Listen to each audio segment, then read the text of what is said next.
Okay, so you're starting to play your game. You're designing a Lord of the Rings game, right?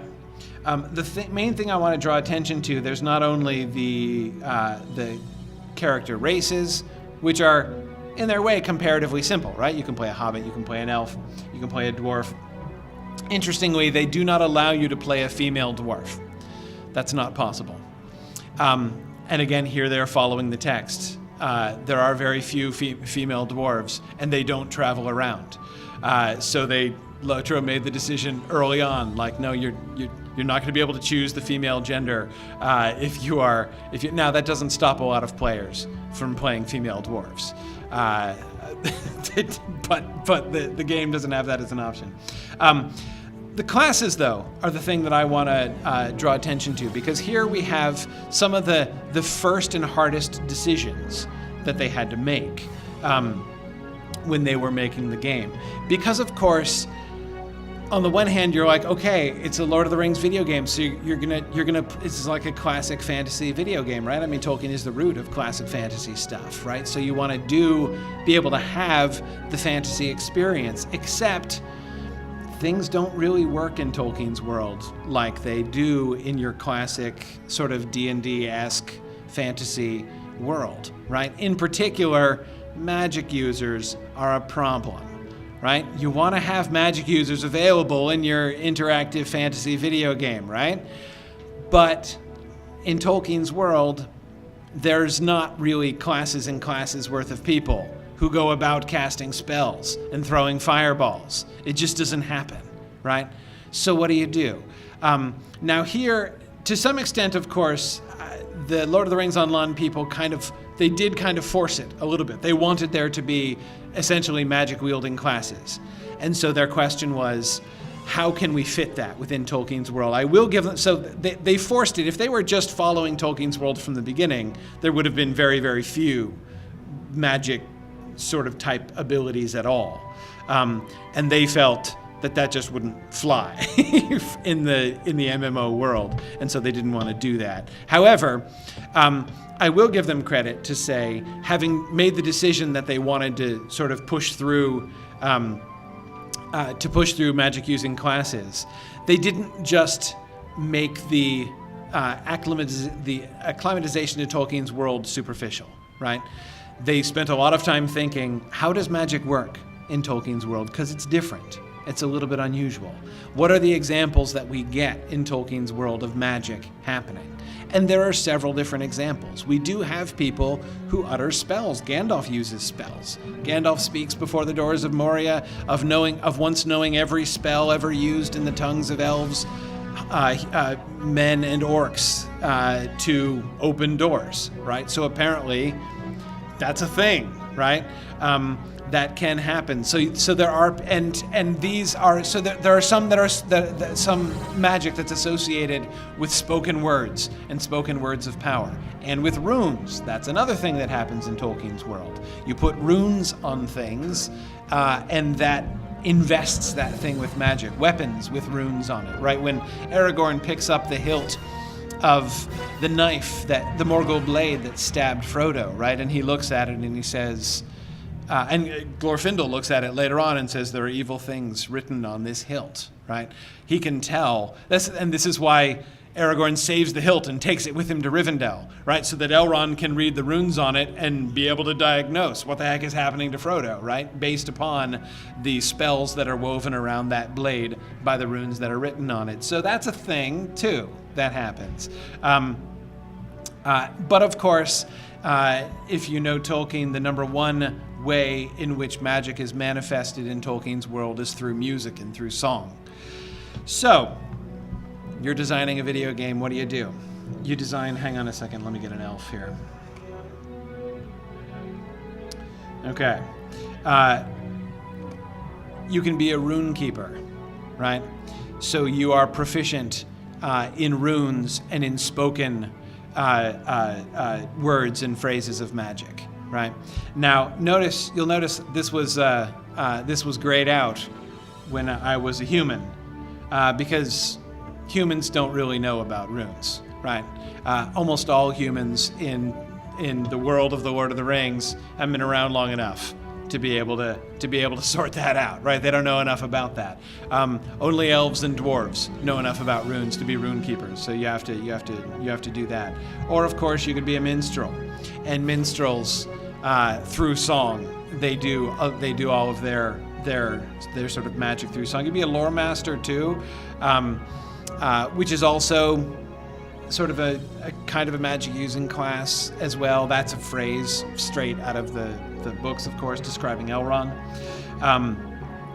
But anyway, you have sort of some of these really basic decisions, like how do you set up your classes, how do you make things work, and this is where it starts. Again, like, how does Tolkien's world work? How can we best represent that in the game?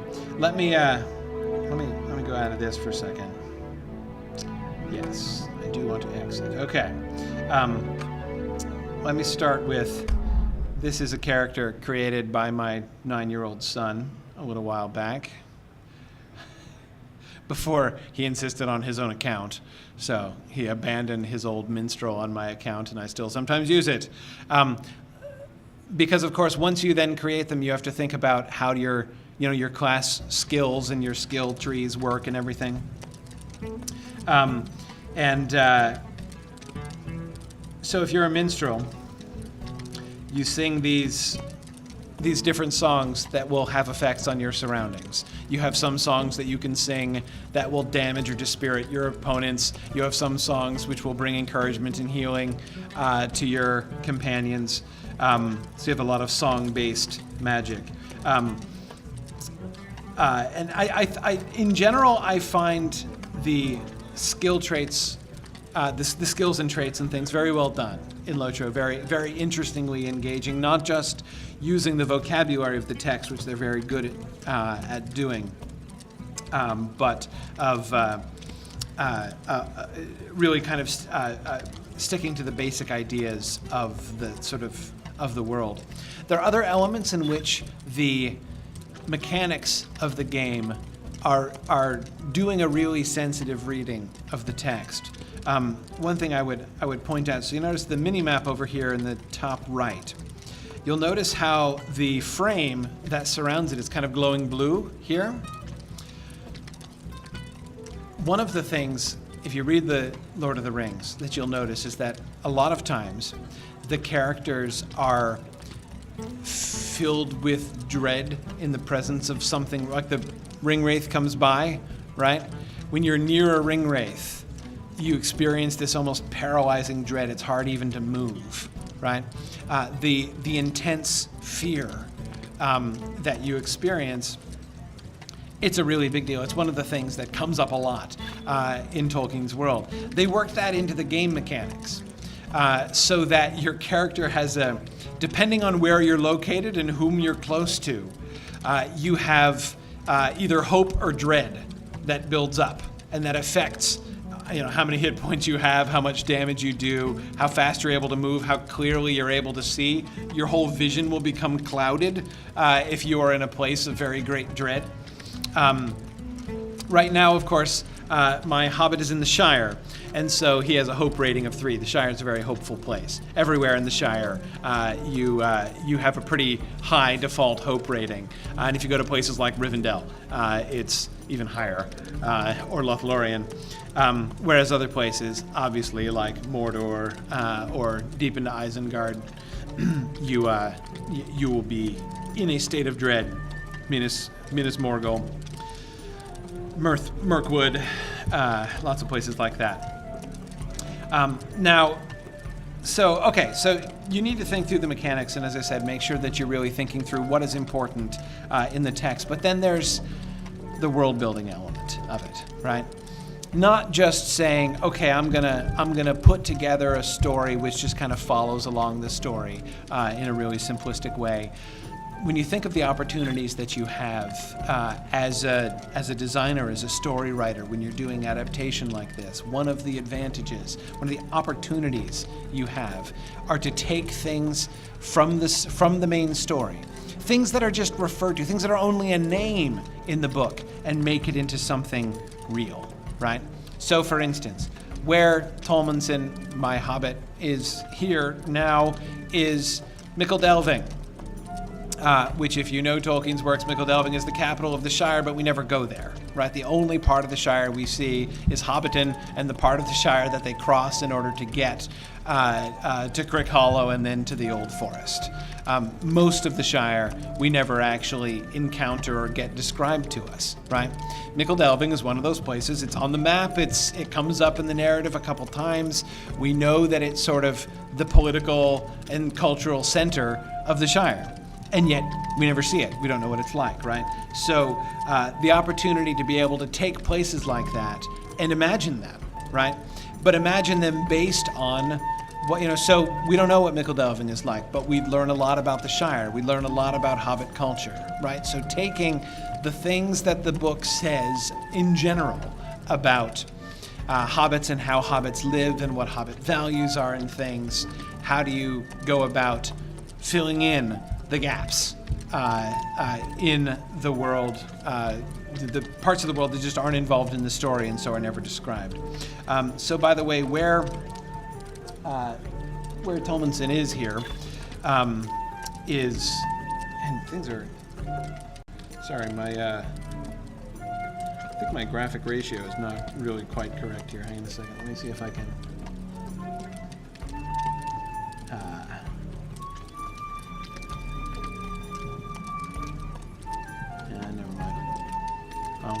It's a little distorted. I don't know why. It's just something about the interface with the projector. But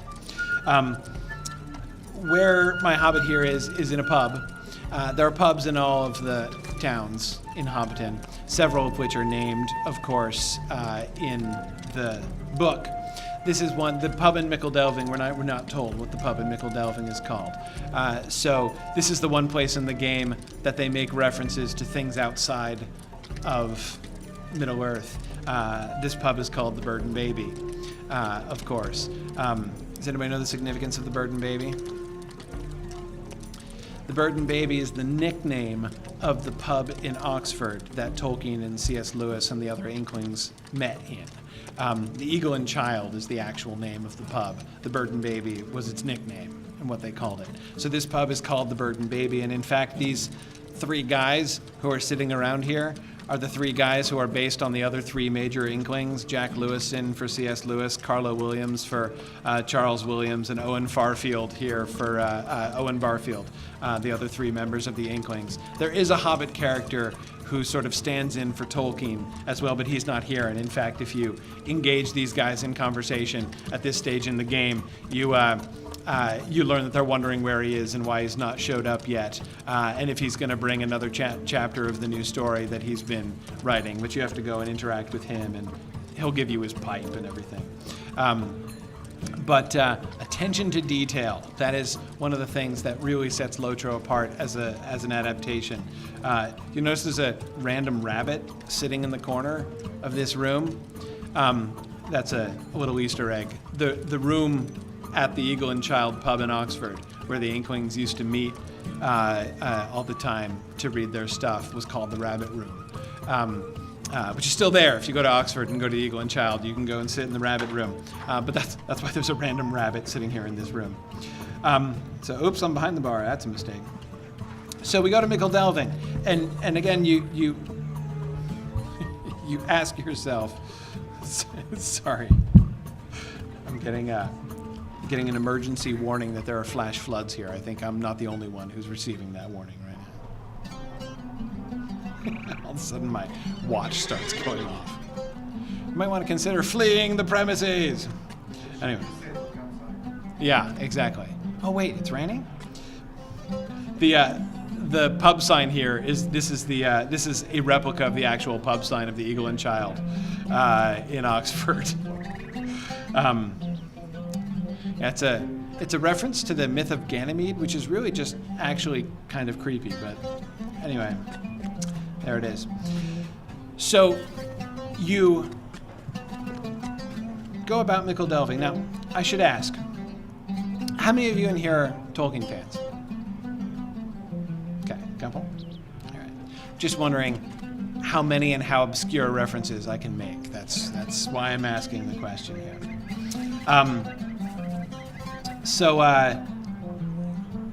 Okay, Okay, so you come to the middle of MAGLabs and you say, like, what do you expect to find in MAGLabs?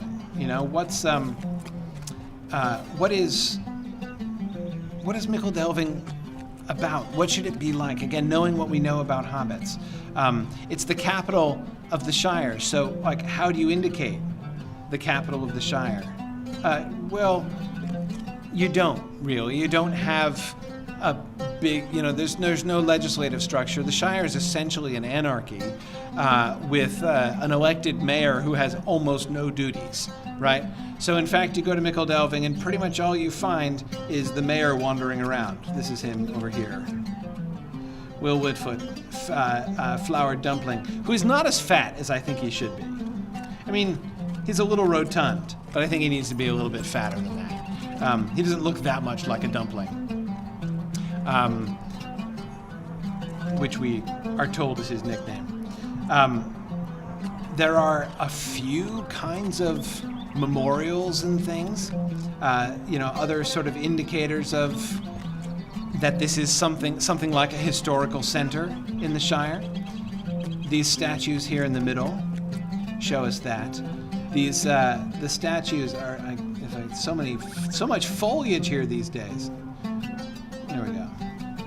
We get two Hobbit explorers back to back, and it's of course Marco and Blanco Oldbuck who came and settled the Shire at the beginning. So we have a commemoration of the founding of the Shire here in this large wood carving. Hobbits would be unlikely to build like huge statues out of stone, but we have this one big tree, which apparently they have carved into this statue, and a big garden around it. That's the center of the capital of the Shire, is this huge flowering tree and flower garden. And then all the hobbit holes off to the side. There's little else that really differentiates it as the capital, which is exactly what you'd find. You get the Matham House up on the hill, which is like the museum. And again, these are things which the Matham House in particular gets alluded to several times in the story. So you do get with something like this all of those simple pleasures of something whose name you've heard in the story, and you get to go and see it for yourself.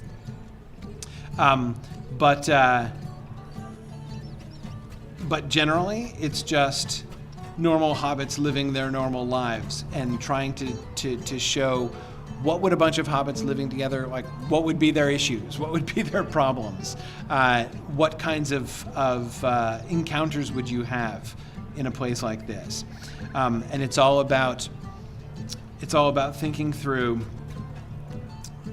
how we see hobbits interacting. And I think they do a wonderful, one of the things that I really like about the hobbits in the Lord of the Rings Online, they're really petty, and they're really venial. They're always like swiping things or not showing up for things or cheating on this or that.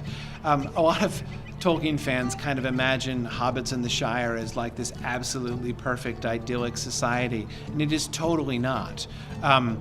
You've got people always, if anything, there are some of the things in the Shire that we see which exaggerate sort of the normal bad habits of people, like borrowing things and not returning them, and saying really cutting things to your neighbors and stuff like that. And they did a wonderful job of, so if you start off your adventure in the Shire, the local quests that you get sent on are very Hobbit-like quests, such as delivering pies to people, and then people complain about the pies that you delivered. So you've got to recollect all the pies and return them to the person who baked the pies, and figure out why did the pies not taste right. These are not mandatory quests, by the way, but this is the kind of exploration of Hobbit culture that they do. Mail delivering, of course, the two buildings that are in every Hobbit town are pubs and mail rooms, because of course the quick post is a big deal in Hobbit society. Anyway, but there are other places in addition to, so although we don't go to Mickle Delving itself, in the books, we spend quite a bit of time in the Shire. But there are lots of places that we don't go anywhere close to in the books. Here I'm going to go back to Grifflet, who is the hobbit that I stream him on Twitch every Friday afternoon, usually, on the Lotro Twitch channel. I started him from the character creation screen like 3 years ago, and I've been streaming him every week, like a week and a half every week. He's up to level 76 now. And with him, I've been going through and sort of exploring all of the storylines in the game. So here, Grifflet is in a place which is almost totally legendary in the book. It's alluded to twice during the actual text of The Lord of the Rings, several more times in the appendices. But only twice does it even come up, and that is Lake Evendim. This is in the land that is north of the Shire, and that is, at the time of The Lord of the Rings, totally unknown to almost everybody. But of course, it's a place of great history. We're told, the one thing we know about it, the one thing we're told about it twice, is that near Lake Evendim, is on the shores of Lake Evendim, is where the old kings of the north, the old kings of the North Kingdom of Arnor, built their original capitals. So when the Númenóreans came to Middle-earth and they settled in the North Kingdom, they built their capital on the shores of Lake Evendim. So it's this very ancient place, which was super important several thousand years ago, but almost nobody goes there anymore. And it's only a name in legend. So again, now, you're a game designer. You're designing Lake Evendim.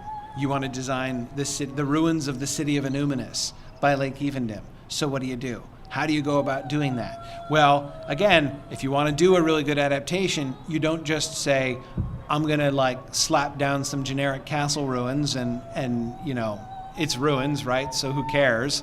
I'm going to slap those down and then, we'll just fill it with monsters or whatever.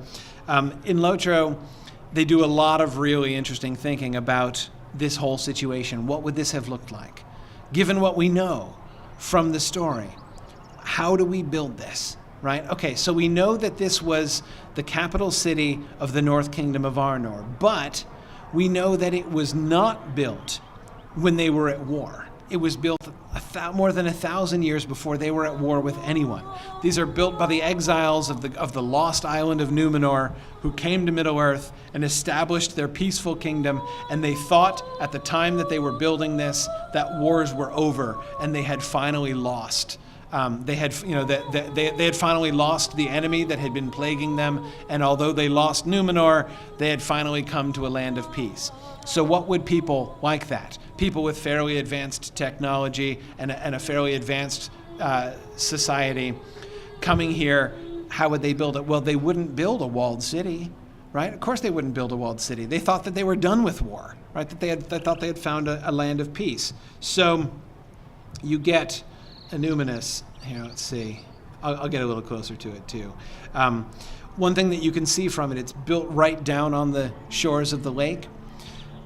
The city of Annúminas is like one big, huge summer home on the lake, basically, for the men of Númenor. It's got walls, but very few walls, and not very defensible. It was clearly never designed to be a city that was going to withstand siege. And a lot of the elements of it, it looks very, the architecture looks very sort of Byzantine, actually. When you get closer in, and it's so you have things like, let's see, can I even see it in the other direction? Yes, right here through the trees, you can see in the other direction the top of a colossal stone statue that's like 500 feet high, right? Because of course they're going to build a colossal statue in order to commemorate the High King Elendil, who was killed in the battle that started the Second Age, right? So you've got their great city, you've got the commemoration of the great king, you have this evidence of a great society now gone, whose technological capabilities were far beyond anything that the locals have, right? There's no way, not only that the hobbits of the Shire, but that any of the human cultures could have built a statue of that size, right? But the Númenóreans managed it because they were this, and this spot, this is just a little piece of beachfront property here, this island and these ruins that we're in the middle of here right now. So,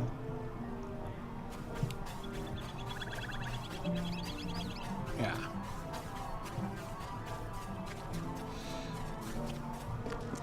And if you know... What do you need? I need a trip to this other island, please. There we go. One of the things that you learn about Númenórean society, of course, is that in its high days, they got really fixated on death and tombs. They got really worried about their mortality. So that's, of course, another element that you would expect to see in a civilization of this kind, as you get all these buildings here lining the street on the way into town, like the primary approach to the... Oh, great, I'm being followed by a couple swarms of lake flies. That's awesome. Anyway, this road, the main road into town, is lined on either side by these enormous tombs. These are all tombs of the old kings. And some of them are quite big. And the flies are really bad around here, apparently. So, again, just lots and lots of ways. Even if you haven't read all of the background materials that they're working with, a lot of this stuff comes out of the appendices and some things that we only learn in the Silmarillion. Are all things that they have sort of thought through. What are the framework, and what happens here when you come and explore around Lake Evendim and around here? Well, there are a couple groups of people who come to this area still. One are the Dunedain, the descendants of the Númenóreans, who still remember this place, and the other are local looters who are trying to comb it over for anything that they can use: metals, stones, any kind of relics of the more advanced technology that the Númenóreans had that they can use or sell, any old treasure or anything like that. One of the primary sort of plot threads of this whole region are the Númenóreans, the Númenórean descendants, the Dunedain, who are trying to preserve the historical ruins, right? To remember the old peaceful capital of the kingdom that is lost and has ceased to be thousands of years ago. And to try to keep it from the ravages of those who had just come in and loot it for scrap. So thinking about not only what would this place look like, but what would it mean to people, to different kinds of people. So the whole, not just the way that the place is visually designed, but also the way in which all the kinds of storylines that are attached to it. Sort of think it through in these ways. I want to think about story as well. One of the things... So what do you do for a plot, right? This is an MMO, so it doesn't have quite the same kind of, railroad plot track that a lot of games have. But the way the primary way that they work the storyline in this game is not, they almost never just play out the events of the game, of the story, of the book, right? There are moments when you get sort of a flash into a particular scene, usually from a different person's point of view. My personal favorite is when we get the debate at Parth Galen from Boromir's point of view. The debate about whether to go to Minas Tirith or not. And you sort of play out that scene from Boromir's point of view briefly. But in general, that's not how this works. So what do? They are very, very creative in reading the text carefully.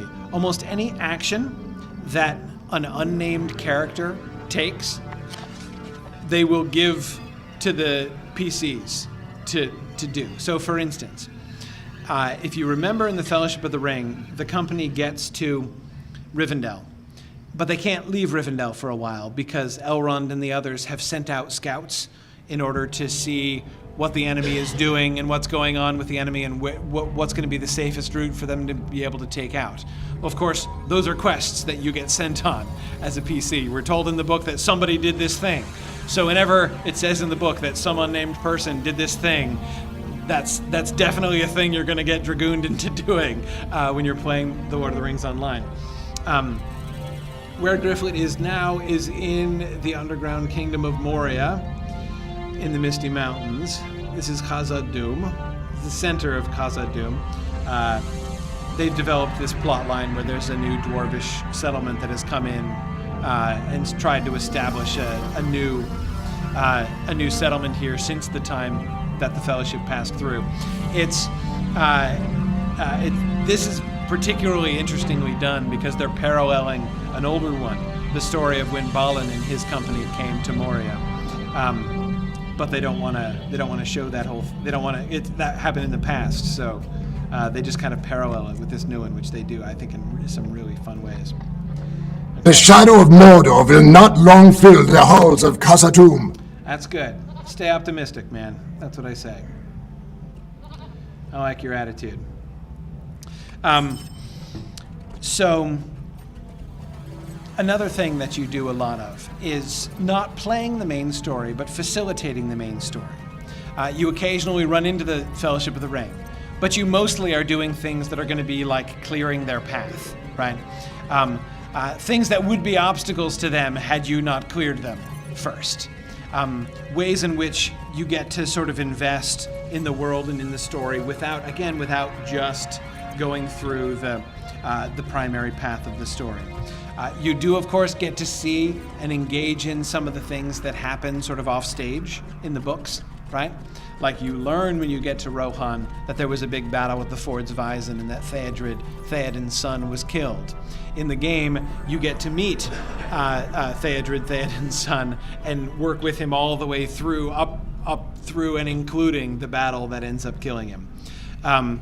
So there are a lot of moments like that. The time has come to drive forth the orcs from our kingdom. Yeah, I know you feel really strongly about that.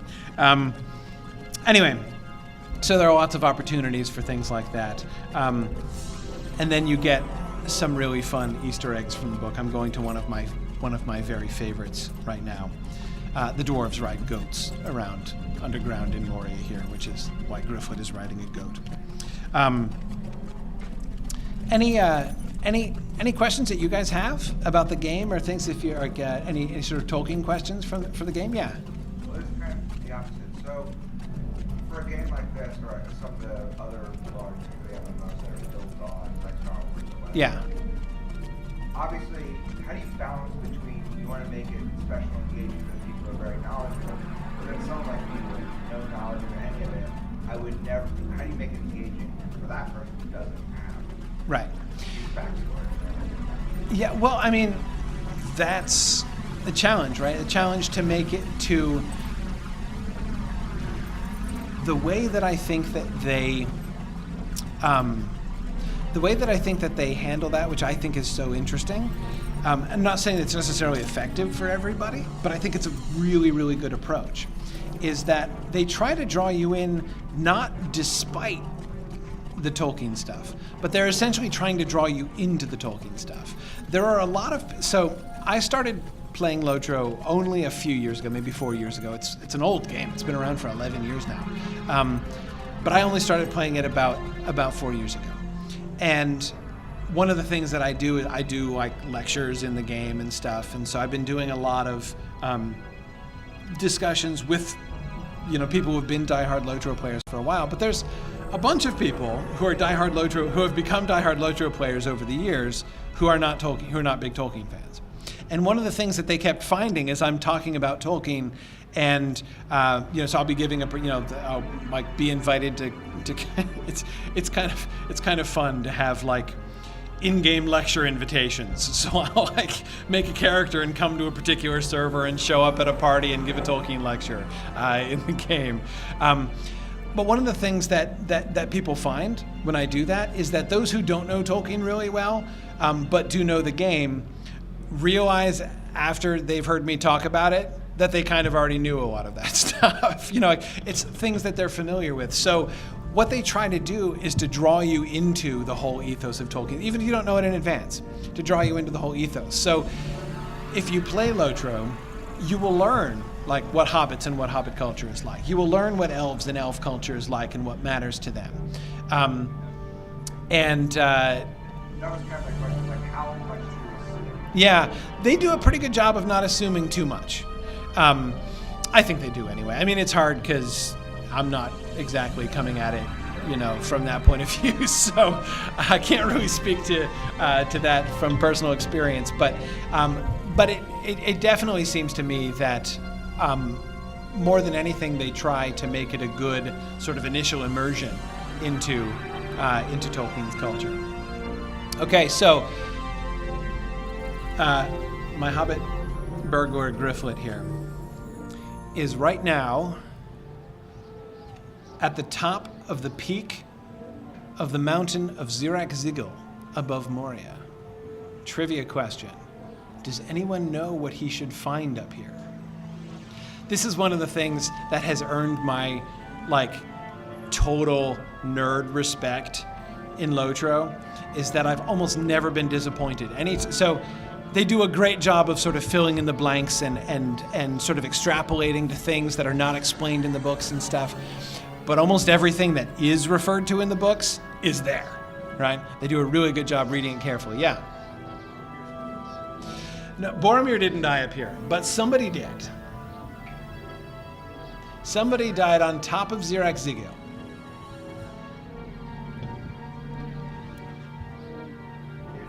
Yes. Gandalf died, and under what circumstances? Ha! Yes, fighting the Balrog.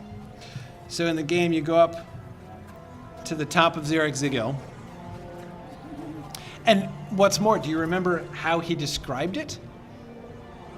Gandalf, when he told them about it? Right to the top of the highest peak of Zirak-Zigil. And then he cast his enemy down, right? And he broke the mountainside where he smote it in his ruin, were Gandalf's words. And on the top of Zirak-Zigil, you find a smoking crater with a Balrog corpse in it. In fact, it's so awesome. Hang on a second, let me see if I can get there without dropping to my death. Actually, wait a second, I forgot I'm a burglar. I don't have to worry about dropping to my death. Wait, where's my skill? Where'd it go? Oh, there it is.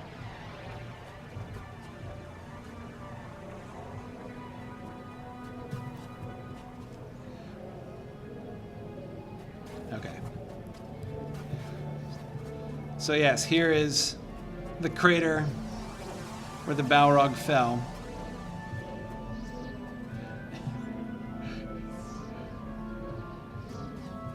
There's Durin's Bane. You can see it better from the top. Now, if you notice, down here, even near the corpse of the Balrog, see there, my dread is up to high levels here now. Yeah, I'm at level 3 dread, even just being near the Balrog's corpse. You can tell when your minimap is replaced by the Flaming Eye of Sauron, you're not in a good place, right? And you can see, notice how my hit points up here, my hit point bar is like halfway down in the orange. I haven't permanently lost those hit points, but I can't access them. So I'm, if I were to be fighting down here, I'm fighting at half strength. Oh yeah, there's his head.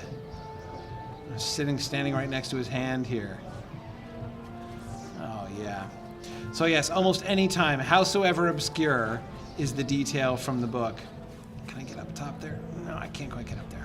That's all right. I almost always find it where I'm looking for it, even to the smallest things. Like the first time I went to the house of Tom Bombadil. The very first thing I did was run around the back of the house to see if the windows out back had beans on poles growing right next to them. which it does. That's mentioned in the book. Frodo looks out the window at the house of Tom Bombadil, and his view is screened by a line of beans on poles. So I'm like, okay, beans on and there they were, lines of beans on poles in the back of the house of Tom Bombadil. So they do a really great job with all that kind of thing. Okay. All right. Other things that they're very thoughtful about, random quests that have nothing to do with the story. There are lots of times when they just kind of take up really interesting themes from Tolkien's stories and bring them out. Sometimes they'll sort of explore them. Sometimes they merely kind of raise the issue and sort of invite you to think about it. Like, for instance, the relationship between humans and elves, the way that modern humans look at elves, and the way that elves treat modern humans. Just in my Grifflet stream in the last couple weeks, he's been in the area just south of Lothlorien. So you've got the woods of the elves, and the humans that live nearby are suspicious of the elves. They're these strange and sort of magical creatures that live inside the wood, and they don't know what to make of them, and they're afraid of them and assume that they're hostile, right? And the elves kind of look down on the humans and find them a nuisance. They don't seem to go, they're kind to them in the sense of not killing them when they get close, which they could do, which is a sort of a minimum requirement for kindness. But it's not like they take any interest in them or go out of their way to help them. They just kind of really wish the humans would leave them alone. So there's this sort of funny set of quests when you go into this area for the first time and you talk with one of the elves, because you've been allied with the elves for a while. And they're like, yeah, there are these humans that are encroaching in our territory. Could you, scare them off? They're afraid that these woods are haunted, and we quite like to encourage that impression. So if you could do some things to make them think that the woods are haunted so that they'll run away, then they won't come in any further and we won't have to kill them. So that would be really great. But then as you follow the quest line, things get a little bit more complicated, as of course it turns out that the humans, one of the reasons the humans are there is that there's been this orcish incursion which the elves didn't even know about yet. And so they're there actually fighting with the elves. So though the elves are we don't want anything to do with the humans, please make them go away, in fact, they are allies and they are needed. And they end up fighting side by side. And then when they do end up fighting side by side, one of the primary elf that you're in communication with is female, and the human warrior leading the men who have come in falls in love with her. And he sees her, and he's just completely enchanted by the elf maiden that he sees. And again, this is a very common thread in Tolkien's work, the reaction that humans have when they actually meet elves. I mean, goodness, this happens to Gimli too, right? When he meets Galadriel. So again, it's this very minor little quest line, right? Very minor little optional quest line, and yet you can see some of these really big concepts of what are things like at the end of the Third Age? What are some of the strengths and weaknesses of the elves as they're currently living in that world? How are they interacting with the human races? What are some of the advantages and disadvantages of the points of view of the Rohirrim at the time of the War of the Ring? And what happens when elves and mortals do in fact meet, as of course so generally happens in fairy stories and fairy tale environments. So all of those really interesting concepts in which Tolkien himself was very interested from a storytelling standpoint are things that they take up in the game in this otherwise totally superfluous set of quest lines in this one little random area. That's the kind of engagement with the story that I think is really exciting and really important. Any requests? Anywhere in the game you'd like to see? Anywhere in Tolkien's world that you'd like to know more about what they did with it, or any parts of the story that you're curious about? I know some of you are not Tolkien fans, so this might not particularly affect you. No? Any thoughts, requests? Well, again, my general conclusion, I hope I've illustrated some of these things. When you're adapting a story, you can't just be trying to force a mask a superficial mask from that fandom on some other game that you want to do. And there's much more to it than just following along the book or movie. You really need to think of yourself as a kind of collaborator, to think about not just what are the things that you like about the original work, but what are the things that draw people to that work? And this kind of comes back to your question, right? What are the things that draw people to Tolkien's world in the first place, right? Think about that and make your game a place that has those same kinds of things that draws people to it as well. Help players learn to love your game for the same reasons that they love the original. And if you can accomplish that, you've made a really good adaptation. Let's see, which direction am I facing? Okay, here. All right. Let's see. Yeah, I want to go this way. So since I'm unaware, what are the lone lands, or where? What are the what? The Lone Lands? Yes. Okay, I'm in the Lone Lands. The Lone Lands are the area, that phrase is from The Hobbit. It's the area that is to the east of Bree and west of Rivendell. So when they leave Bree, they're in the Lone Lands. That phrase is used in The Hobbit when Bilbo is, it's when they for the first time travel outside the reach of like what he thinks of as civilization. That's where the Lone Lands are. All right, who would fall off 4 things? Yeah, I might do. Okay. I might do. This is a really fun, really interesting, kind of a daring, but a really thoughtful thing that they did here in this place in the Lone Lands. So here you are amongst ruins and largely empty lands and stuff, but then you come around over here, and it sort of looks like there's something very seriously wrong down here. As you approach this, I don't know, of course the lighting is terrible, so you can't see very well.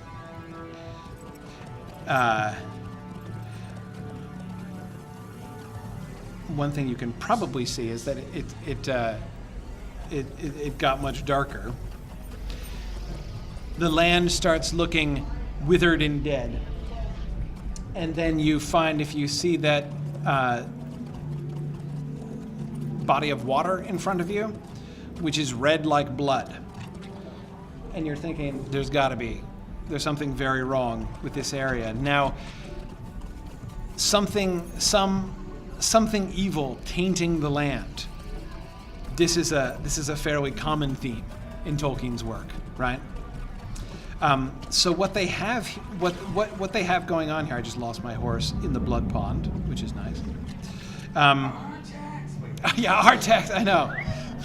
Think cheerful thoughts, Artax. Oh, phew, got him back there, yeah.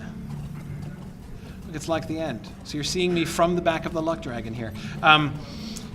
The whole storyline that they are developing here.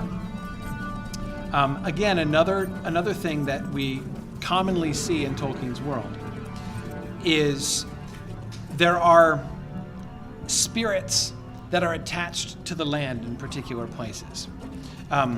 This, of course, is most prominently obvious in the Old Forest. Goldberry seems to be one of those kinds of spirits. If you remember Goldberry and Tom Bombadil, as another player character riding through here.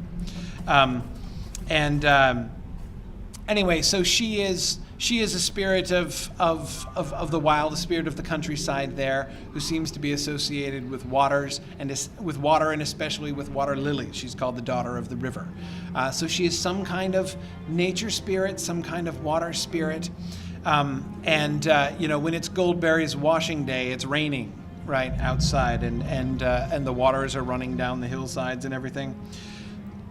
Well, in this particular place here in the game, what we're seeing, the reason that the water is red and the reason we have these gloom water dark spirits here, is this is a land that's been tainted, and it's been tainted by ancient battles and warfare. So there was an old civil war in this place, which is alluded to. That's from Tolkien's appendices. There was an old civil war here. And so the story that they developed for this area in the game is that the continual bloodshed, in particular bloodshed of, kinsman by kinsman in the furious civil wars of this area, infected the land, and in particular tainted this spirit, this dominant spirit of this particular part of the land, who is indeed a water spirit very like to Goldberry, and she's called the Red Maid after her turning, and she is the reason. The darkness that has infected her is the reason why the land is gloomy. These spirits, these minor water spirits, are now malevolent and patrolling around and attacking people. Why the waters have turned red in memory of all the blood that was shed there. And of course, when you're in this area, you have lots of quests that you can do to go through and ultimately cleanse the area and help to redeem the Red Maid and sort of restore her. She's one of Goldberry's kinswomen, and you get to restore her to Goldberry at the end. It's very heartwarming. But again, this is a really fascinating example of where this is just a blank spot in the map. I mean, Tolkien just didn't put much here. It's an area that they just kind of travel through. We're told it takes them a while to travel through it, so it's a significant piece of country, but very little happens here. So they designed this whole story, but it's a story that really brings up a lot of very deep themes in Tolkien's works. And really engages you and asks you to think about these things in ways, though again, you wouldn't know it, right?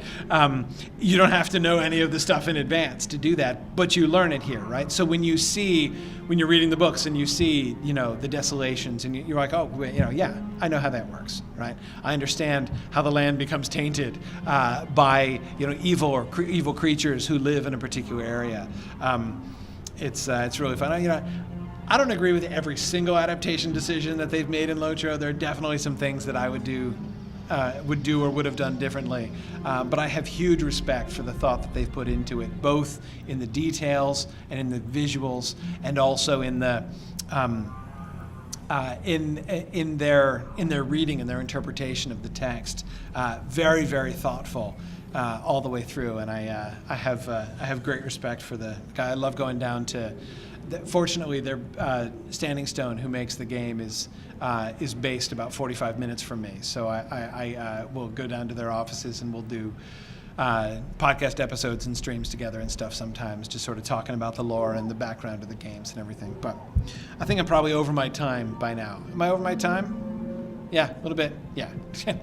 Sort of shrugs. It's fine. Okay. All right. Well, I don't want to impose on other people's time, but it's yours. Okay. Any thoughts, questions? No? All right. Then I'll let everybody go. I'm doing another panel tomorrow where I'm talking about storytelling and the growth of stories. We're going to be looking at some examples of how the Lord of the Rings grew, about Tolkien's writing process and how the Lord of the Rings came about.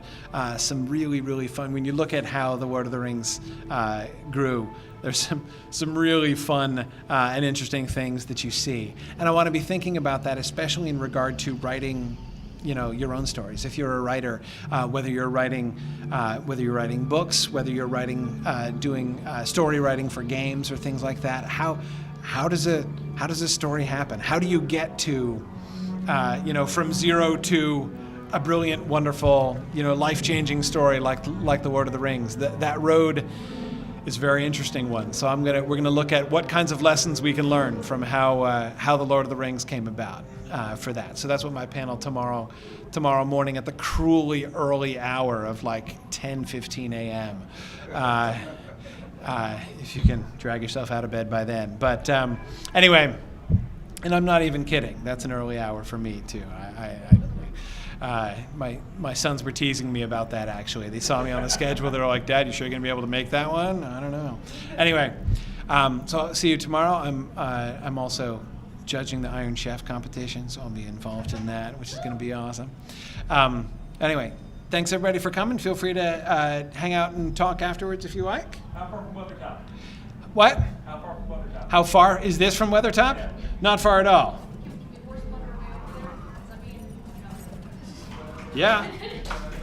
Fall off things. Fall off. Fall off things, yeah.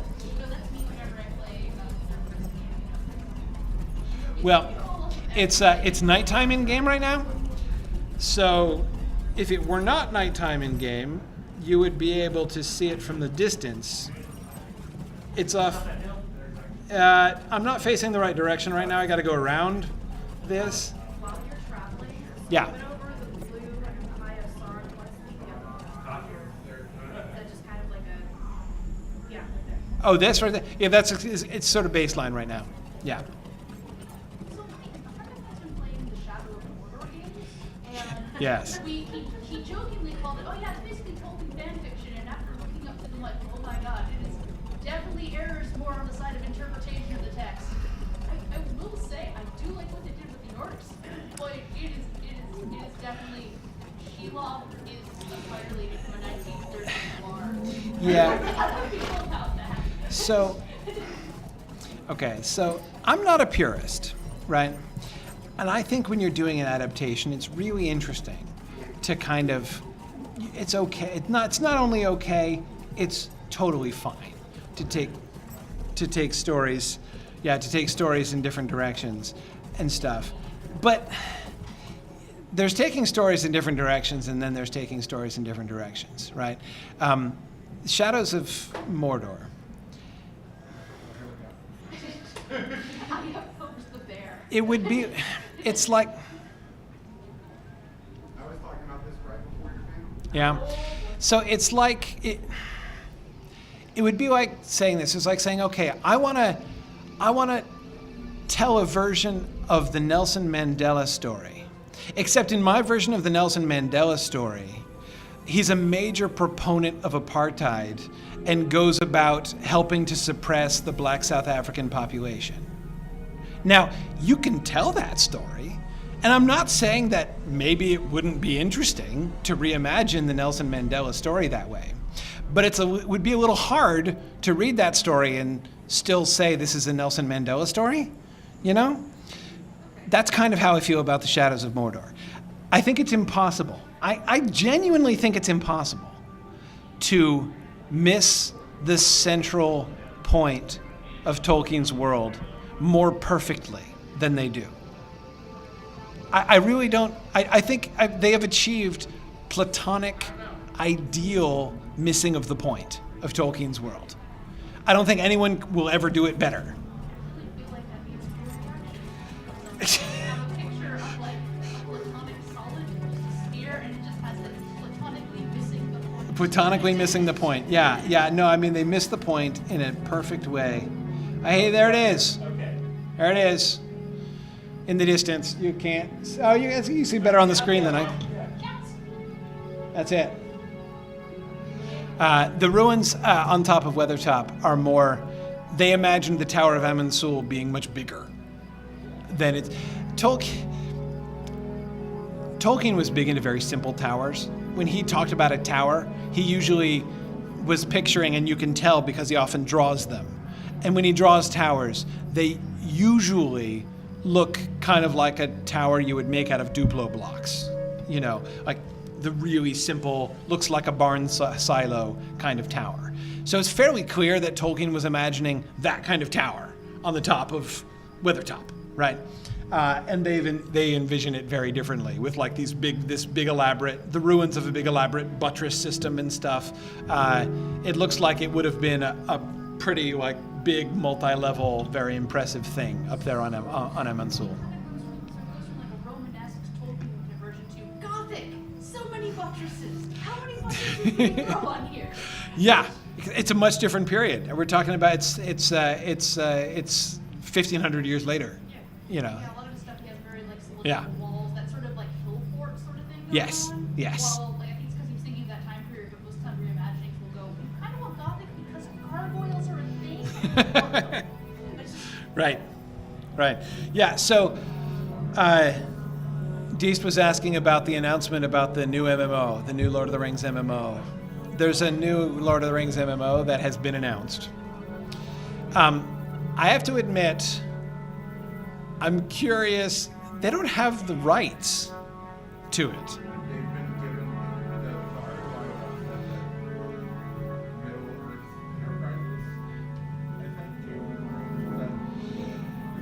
Well, I should say it's unclear what rights exactly they have, so that will be interesting. I mean, like for instance, Lotro has rights. They operate under the sort of screen rights, the original screen rights contract for The Hobbit and The Lord of the Rings, and they're very cautious about that in Lotro. So anything that's referred to in the Silmarillion that is not referred to in The Lord of the Rings and The Hobbit, they can't talk about. But there are some times when they want to allude to something that was from the Silmarillion, so they'll do it indirectly, right? Even worse. Yeah, it's more confusing. well, I mean, generally they do that in a kind of Easter eggy way, so that if you don't know, it doesn't really matter. But yeah, they're pretty careful about that. Yeah, I'll be interested to see that. I mean, my fear is that it's just going to be derivative of whatever Amazon is doing. I mean, the timing is fairly non-coincidental, I assume. And given that we don't know exactly what and how good the Amazon stuff is going to be, I'm kind of... I'm actually really looking forward to the Amazon series. I'm excited. I'm very pro Amazon series, their adaptation of the Lord of the Rings, but I'm less excited about the new MMO because, as far as I can, for anything that we know yet, it's just derivative of that. And so, if it's going to be an MMO version of the let's make a game version of the movie thing, that's not very exciting to me. But we'll see. We'll see. I'm definitely kind of open-minded about it. Yeah. I keep telling them, pick up the phone, people. I would consult with Amazon in a hot minute. By the way, they're totally, well, they stole my idea, but it's fine. I assume it's because they listen to my podcast, but I actually have been doing for 3 years now a podcast series where we are planning a theoretical adaptation of the Silmarillion, starting at the Silmarillion and going all the way through. And it's in the that same format, a sort of binge watching episodic TV series going through, which I think is a great format for this kind of adaptation. I love what Amazon is doing, the concept anyway, the basic idea. I think where they're starting makes all kinds of sense, as far as I know. Obvious what episode 1 should be, right? Episode 1, obviously, the day that Elrond tells Estel what his name really is and what his background really is, and the day he meets Arwen, right? Episode 1, clearly. Then you get your adventures of young Aragorn for a year. It's all good. But yeah, we'll see. They haven't called me yet. I'm still ready. I'm still ready by the phone. But yeah, we'll see. Okay. Well, now I'm really impinging on your time here, so. He's not gonna fight? All right.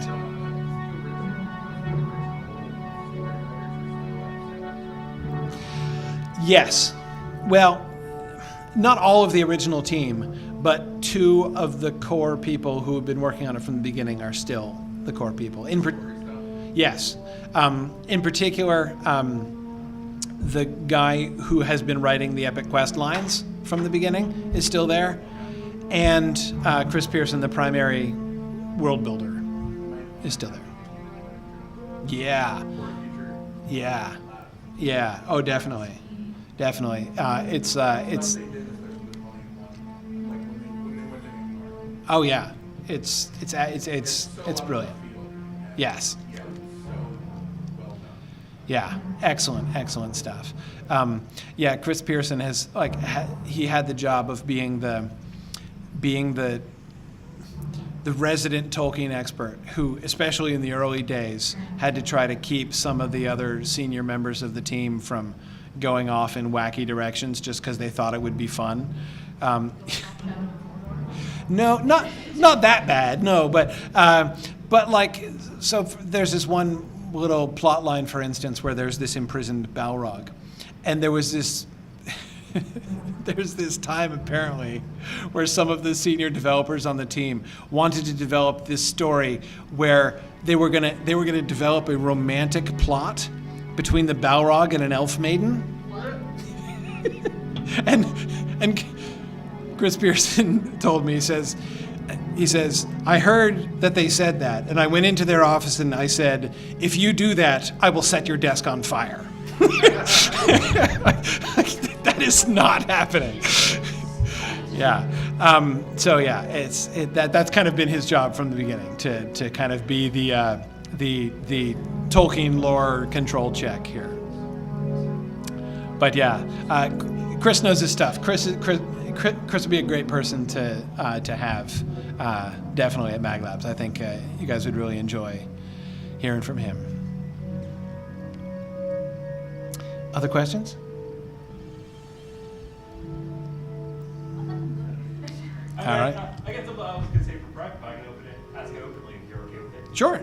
So you have the token stuff, and you have background with what, medieval literature? Mm-hmm. Any adaptations, video game, otherwise, of medieval literature that you have strong negative criticisms of? Also really positive reviews because I need more help. Seriously, exile, I need more help. You know, Or you can plead the fifth, you know? I'm much more neutral when it comes to medieval stuff, mostly because, there's medieval and then there's, like modern medieval, right? The whole, which is hard for me to get too purist about or to get like upset about, because of course the major difference is it's not like there's a text, there's not like a sort of a real source that you're working with necessarily.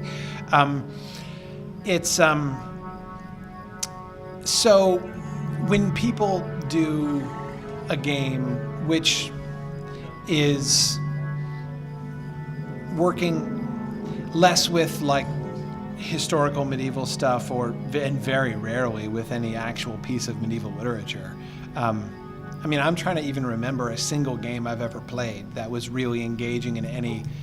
Four Last Things. Yeah? There is a game. Okay. It's actually based off of medieval art. Okay. I just recalled it. Four Last Things. It just came out like a month ago. Interesting. Yeah, no, I don't know that one.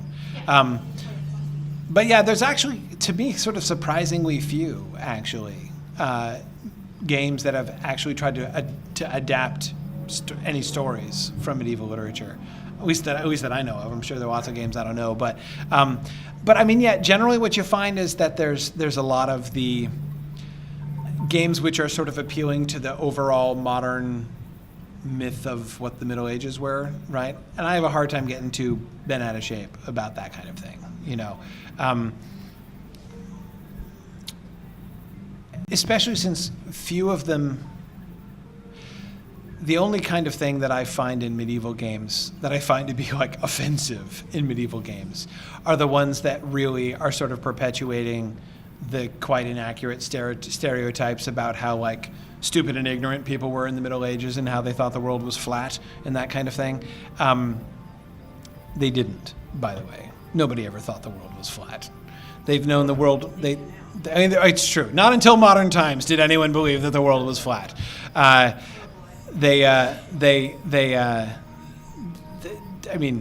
The roundness of the world was a basic premise from ancient Greek philosophy, which they had still in the Middle Ages. And Dante even knew exactly how gravitation works. If you read at the end of the Inferno, he crawls down through the middle of the world, and he's crawling down. Satan is in the middle of the world, right? Do you know in Dante's Inferno what's at the very center of the earth? Satan's genitals. Yes, I remember that, and he crawls out through them, I think. Yeah, down his leg. Yeah. Yeah. Satan's genitals are at the very heart of the world, actually. And And for something to catch anything in a conversation, Satan's genitals, yeah, exactly. Yeah, Dante makes a fairly subtle Italian joke. He's crawling down Satan's side, and it says when he gets to a certain point, he has to turn because he's reached the gravitational center of the world. So he's climbing down, and then he reaches the gravitational center of the world, and he has to turn around and start climbing up after that. But the Italian word punto, which just means point, which is a perfectly neutral thing to say, was also Italian slang for penis. So, that's what's at the center of the of the earth.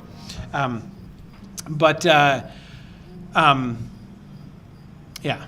So like I said, that's the kind of thing that annoys me most when people get into the the really ignorant idea of the ignorant Middle Ages. But again, I see very few games that do that kind of thing, really. So yeah, no really strong negative reactions that I can think of. Probably some that I'm not thinking of, maybe, but nothing that comes immediately to mind. All right, yeah. What's been your favorite medium to see in medieval literature and Tolkien adapted into? Like movies, TV, game, it's a pretty wide question, but I'm assuming based on how the medium produces their content. Yeah. They're able to capture an essence better than Yes. My two favorite media in which it's been adapted are the Lord of the Rings Online video game, and the One Ring role-playing system.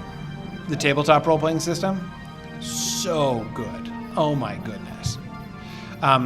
So the One Ring role-playing system, it's fantastic. The mechanics of the role-playing system from top to bottom are really, really thoughtfully engaged with how things work in Tolkien's world.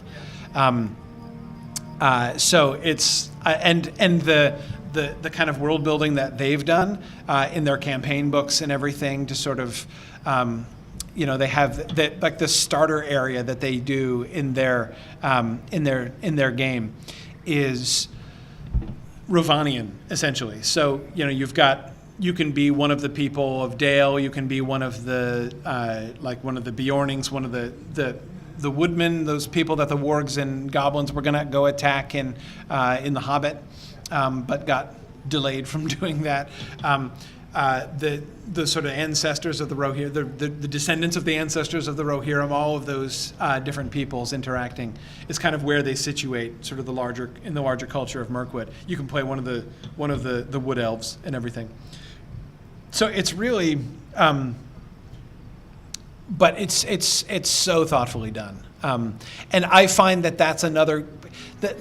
The reason that movies in general, and it's not just a criticism of the Peter Jackson films. The reason I would say movies are not my favorite, it's too limited. It's too short. A feature film is like a short story. It's not a novel. There's not enough time. There's not enough time to develop it. So these are the only two places where I've seen, Middle Earth is so vast and Tolkien's world is so intricate that you need to be able to sink your teeth into it. You need an MMO with 250 hours of gameplay time. You need several volumes of background information and a world to explore in the tabletop role-playing system in order to really begin to kind of get the feel of the world and understand the themes of the world and how it works. So both of those two are just brilliant. I have huge respect for those. The tabletop role playing system I have less experience with. I haven't played it much. I've just been introduced to it. I've sort of forcibly introduced to it by one of my students who was like, okay, this is going to happen. So I went. My university, Signum University, does regional gatherings around the country, and so last year we did our first gathering in Texas. We had our first Tex Moot, which is where this student of mine lives. So he had me over to his house, and we did a one-shot adventure in the One Ring, and it was pretty awesome. I played a guy from Western Rohan who was traveling up into the Mirkwood region, and it's pretty neat. The whole system. Yeah, it's very immersive, and again, it's really, really thoughtful about Tolkien themes. It's not just like D&D with a vague Tolkien sort of flavor. Like there's whole game mechanics about like if you